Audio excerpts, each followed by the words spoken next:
যে মটকাও 50 টাকা দাম, কিন্তু আইসক্রিমটা 50 টাকার মতো ছিল না, আবার একটা হাঁড়িতে ছিল, তোমরা জানো হাঁড়ি একটাই বড় এই একটা ছোট বড় হাঁড়ি, ওই হাঁড়ির ভেতরে ছিল।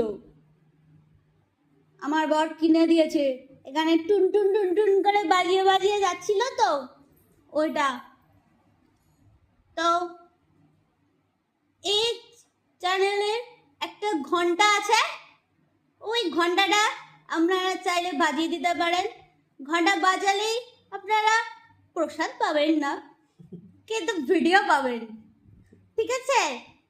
তো যদি ঘন্টা বাজিয়ে অল করে তাহলে নোটিফিকেশানে আপনাদের ভিডিও পৌঁছে যাবে, প্রসাদ না, ঠিক আছে? প্রসাদ খেতে লোকে সেই কি